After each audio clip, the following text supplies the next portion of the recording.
তো ভিউয়ার্স, আমরা চলে আসছি গরম গরম ভাপা পিঠা এবং চিতই পিঠা খেতে।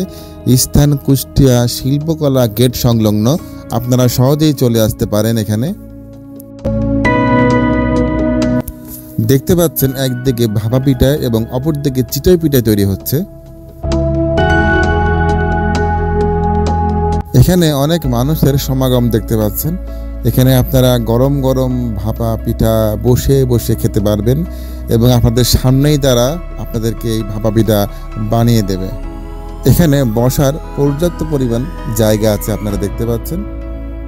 আস্তে আস্তে ভিড় বাড়বে, যত রাত হবে তত মানুষের সমাগম বাড়বে।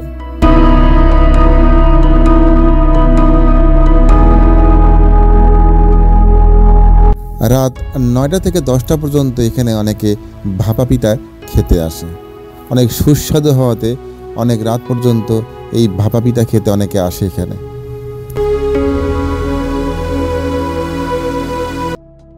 আসলে এই পিঠা অনেক সুস্বাদু বলেই এখানে অনেকে খেতে আসে। আপনারা দেখতে পাচ্ছেন কার্যক্রম চলতেছে। আপনারা দেখতে পাচ্ছেন ভাপা পিঠা এবং চিতই পিঠা এখানে মানে নন স্টপ চলতেছেই, তৈরি হচ্ছে আর কি। এখানে তারা বসে নেই, এক মুহূর্তের জন্য বানাচ্ছে এবং শেষ হয়ে যাচ্ছে। আপনারা দেখতেই পাচ্ছেন।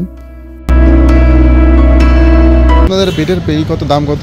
5 পিস 20 টাকা। 5 পিস 20 টাকা। আর এই যে ভাপা পিঠা 10 টাকা পিস, স্পেশাল 20 টাকা। 20 টাকা। কটার সময় আসেন এখানে? কটাতে কটা? একটার দিকে।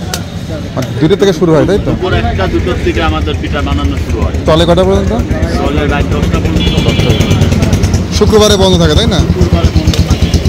ভালো তো। কিসের সস দাও তোমরা এই যে এইতে? ওই যে সরিষা, চিংড়ি, শুটকি আর হলো গুড়ের পাতা। এটা কি স্পেশাল নাকি নরমাল? যেটা দিলে 10 টাকা পিস। তোমার স্পেশাল আছে, তাই তো? এখানে প্রতি পিস ভাপা পিঠার মূল্য 10 টাকা এবং স্পেশাল ভাপা পিঠা 20 টাকা। যেটা আপনারা খেতে হলে চলে আসতে হবে এই কুষ্টিয়া শিল্পকলা সংলগ্ন গেটের সাথে। আমরা এই চিতই পিঠার পুরো প্রসেসটি আপনাদের সাথে শেয়ার করতেছি। আপনারা দেখতে পাচ্ছেন এখানে মানে ভাঙানো যে চালের গুঁড়া, দেখতে পাচ্ছেন চালের গুঁড়া এখানে দিয়ে দেওয়া হচ্ছে। সাথে দেওয়া হচ্ছে পরিমাণ মতো লবণ এবং পানি। এটা দিয়েই সুন্দরভাবে মিশ্রণ করা হচ্ছে।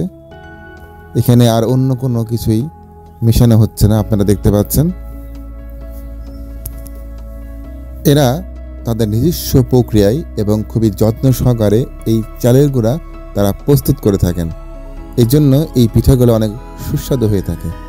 যারা একবার খাবেন তারা এই পিঠার ভক্ত হয়ে যাবেন।